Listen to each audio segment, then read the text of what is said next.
Picture this, a quiet attic, somewhere in 1950s Prague. A group of friends, they're part of this secret linguistic circle, and they've gathered for a pretty high-stakes intellectual debate. Their goal? It's simple, really. They want to figure out once and for all which dystopian novel of the 20th century is the most convincing. You know, the one that's the most terrifyingly plausible. And we're going to follow every single one of their arguments. So our guide through all this is a young man named Pan Pavondra. He's the one who actually documented this secret contest. And get this, while his parents thought he was upstairs studying geography, he and his friends were actually getting ready to champion their chosen vision of the future's end. They each picked a book, one from each of the greats, but also one dark horse contender. And the central question they were tackling, well, it's the exact same one we're digging into today. This isn't about which book is the most famous or sold the most copies. No. It's about which one paints a picture of societal collapse that feels the most real, the one that feels the most chillingly possible. All right, so the debate kicks off. Round one pits two absolute titans of the genre against each other. And we're starting with the world where knowledge itself is the enemy. First up, a guy named Pan Golombek takes the floor, and he speaks as the fireman Guy Montag. He starts describing this society that's been engineered for one single purpose: universal, uninterrupted happiness. I mean, it sounds like a noble goal, right? But it's achieved through the most brutal of means. And the system is just so insidiously clever.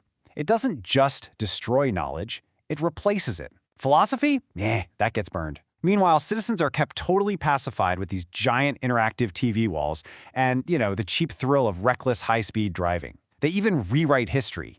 They actually claim that firemen never put out fires, they only ever started them. But the rest of the group just isn't buying it.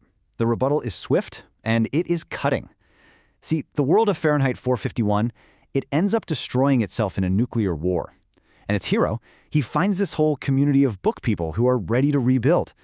So the society is seen as unstable, and even worse, the book ends on a note of hope. You got this image of the phoenix rising from the ashes. And for this particular debate, that's a disqualifying flaw. It's just too optimistic. Okay, so next up is Pan Bondi, and he introduces a world that is, far less optimistic. He transports the group right into Oceania, under the ever-watchful eye of Big Brother, kicking it off with that iconic, totally unsettling opening line from Orwell's 1984. In this world, control is absolute. It's achieved through constant surveillance, that crazy psychological trick called doublethink, and just the raw terror of the Ministry of Love. I mean, this world isn't engineered for happiness at all. No, it's engineered for pure, unassailable power. The kind of power that can literally rewrite reality itself. So just when it seems like Orwell's world is a really powerful contender, the debate takes this sharp turn. Another member jumps in, and he argues that this whole blueprint for control, it isn't nearly as original as it first appears. A guy named Pan Jablonski lays out his case. He argues that Orwell's masterpiece is basically a direct descendant of Yevgeny Zamyatin's earlier novel, We. I mean, think about it. A forbidden diary, a rebellious lover, total state control over your personal life, the parallels are just undeniable. And for this debate, which is all about pure original vision, that's a critical flaw. It makes Orwell's novel feel, kind of secondary.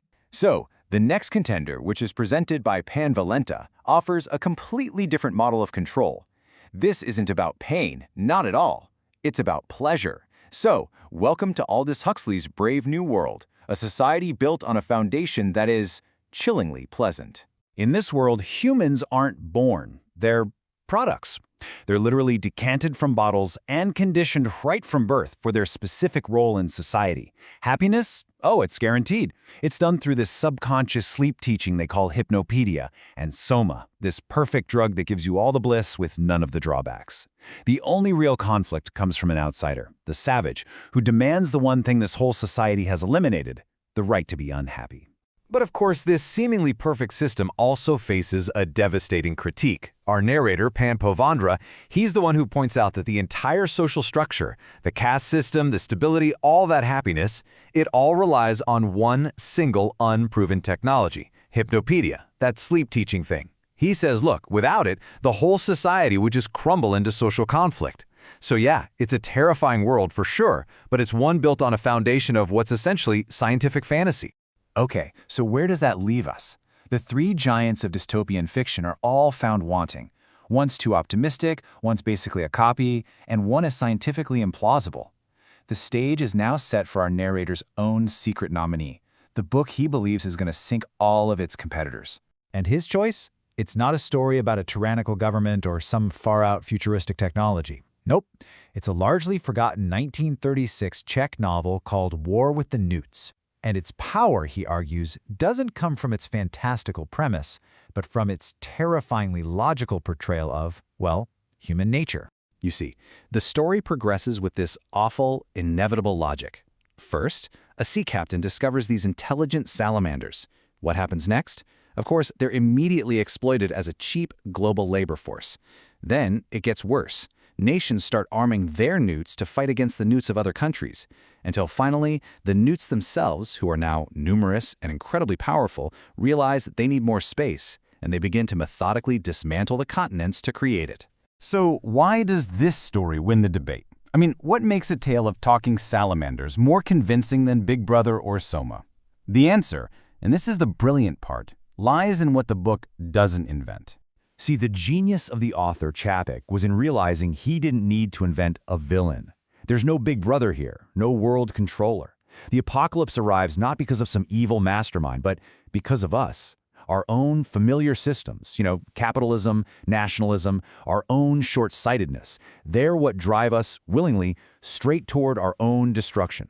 And that is the truly terrifying conclusion. Humanity literally funds its own extinction. They sell the newts, the weapons, the tools, everything they need to destroy them, all because it serves short-term economic and national interests. They cooperate in their own demise for perfectly logical and, universally accepted reasons. So, as Pan Pavondra finishes his argument, you can just imagine this heavy silence falling over the Prague attic. The debaters are absolutely stunned. Then, one of them, Pan Golombek, gets up, walks to the window, and pushes it open. And then, something impossible happens. A fresh, damp, sea breeze blows into the landlocked city of Prague. And right with that breeze comes the undeniable roar of rising waves. For just a terrifying moment, the chilling fiction of the winning novel has merged with their reality, proving its horrifying power. The debate is over.